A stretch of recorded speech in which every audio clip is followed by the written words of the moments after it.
وسدد لساني وبقلبي بحق نبيك سيدنا Muhammad sallallahu alaihi wasallam.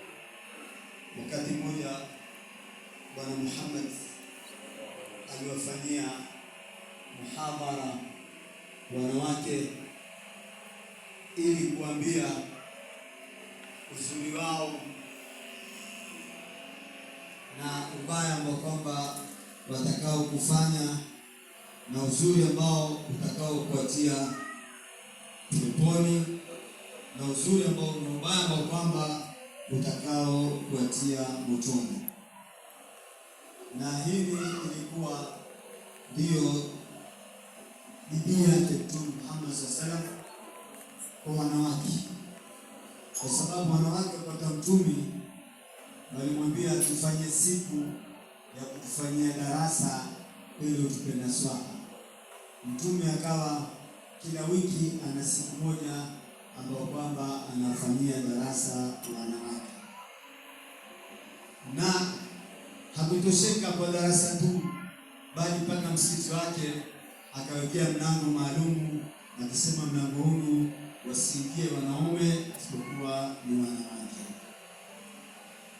Hakutosheka na darasa, bali alikuwa akiwafanyia mpaka mchango wanawake wakichanga wakati wa Mtume Muhammad sallallahu alaihi wasallam, wakitoa cha kutoa, wengine wakitoa mpaka dhahabu, mikufu, bangili, zipuli na kadhalika. Hakutosha, akasema wanawake wataka wahudhurie mahali pa kheri, mahali kokote kama kuna kheri, basi wanawake wahudhurie.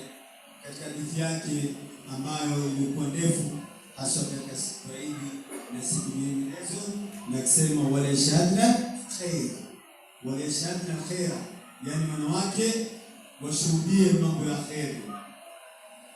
Hili yote ilikuwa ni mahaba ya Mtume sallallahu alaihi wasallam kwa wanawake, na alikuwa akiwatia magusani watu wenye kuwakosea watu wawili, mpaka kiomba Mwenyezi Mungu akisema Allahumma inni uharriju haqqa al-dhaifain,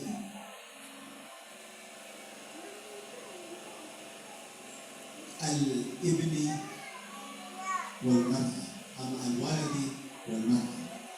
Asema mimi namtia makosani mwenye kuonea madhaifu wawili, na madhaifu yenyewe ni mtoto na mwanamke, na akiwahusia sana masahaba kuhusu wanawake, kwa sababu leo nataka kuingia kwenye wanawake,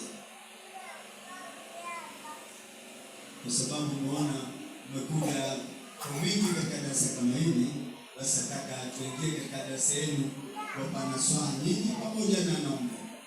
Mtume alisema wastausu binisai khaira, takeni kuhusia wanawake kheri. Maana wasia ni kitu kubwa sana, ni kitu kwamba hufai kukiacha. Yaani Mtume ataka watu wahusie wanawake kheri, maana yake waketi na wanawake kwa uzuri, waketi wanawake kwa kheri. Na alikuwa akiwatia magusani sana wale wanaume wenye kuwapiga wanawake, wale wanaume wenye kuwanyanyasa wanawake, na ilikuwa akilalamika sana akisema watu kama hao si watu wema. Akisema khairukum khairukum li ahlihi wa ana khairukum li ahli, mbora wenu ni bora wenu kwa watu wake na mimi ni bora wenu kwa watu wangu. Bali akisema kwa alama ya kukamilika imani, akmalul mu'minina imanan ahsanuhum khuluqan, kisha sema khairuhum li ahli, yani alokamilika zaidi kwa waumini kwa imani ni yule ambao kwamba mwenye tabia nzuri, na yule ambao mwenye kukaa na mke wake vizuri, akitarajia wanaume wakae na wake zao vizuri na wake wakae